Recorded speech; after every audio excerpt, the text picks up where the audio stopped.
Welcome back to SU TV Sports. I am your host, Marquise Gross. The SUU men's basketball team had a historical moment this past Friday as the team hosted their first ever Division I postseason game and their first since 2001. The team took on the Missouri Valley champions, the Drake Bulldogs.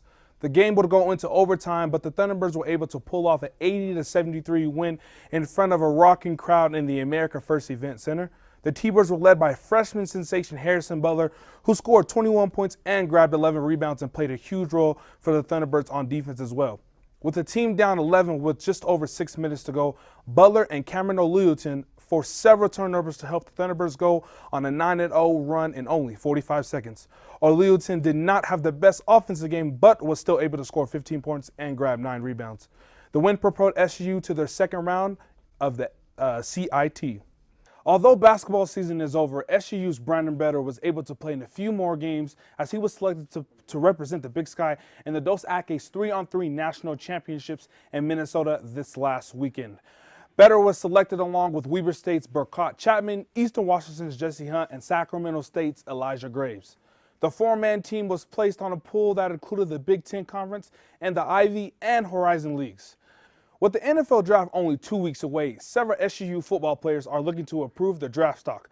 I had the chance to check out the team's pro day and see just how far the players have come. On April 2nd, SUU football had their 4th annual pro day at Desert Hills High School in St. George. The event allowed several former Thunderbirds the chance to show off their skills in front of several NFL teams including the Oakland Raiders, Green Bay Packers, and Washington Redskins. Most scouts attended looking to get additional numbers of offensive lineman Marquez Tucker, who is projected to be a late-round pick. Team has said, I'm definitely probably going to get drafted, so just, got to keep that edge on, stay hungry, keep training. Right now I have a workout with the Cardinals on April 1st, and then, teams will start calling and start setting up 30 visits, so. Former defensive back Taylor Wood had high expectations for himself and was able to live up to them when he jumped 41 inches on his vertical, which would have been 5th at the NFL Combine. I got to keep working. Hopefully an opportunity presents itself. That's the only thing I can do at this point. Just get ready to go. Show that in camp that I can guard anybody.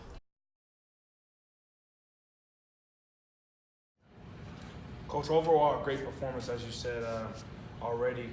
Like you said, next week you're back home. How do you motivate the guys to continue this type of play, but yet correct those mistakes that were made?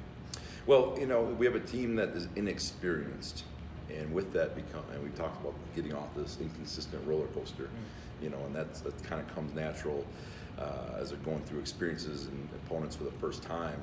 And I thought we did a pretty good job of in stretches, but again, we gotta use these days where we're home to have great practices and put our guys in adverse situations so they keep coming back. Here we kind of took their punch and were able to kind of keep going, and that was a different team than what we've done in the past in a couple of previous games. And I think we've adjusted with the injury situation that we have, and now guys are kind of settling in the roles, and hopefully we can keep it that way. Thank you. Like I said, great game overall. What's the mindset going forward?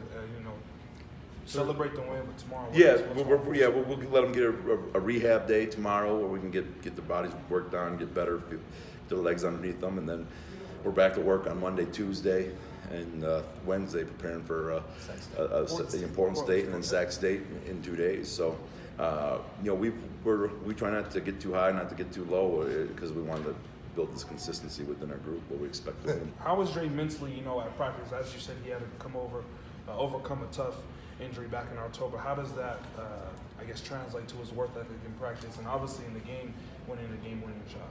I think his confidence is growing. Here's a guy that doesn't miss shots in practice, but he plays so hard. So I think just having that confidence in him that he can be that lead guard for us going forward with the ball in his hands is a big confidence boost for him. Good. Thank you, Coach. Thank you.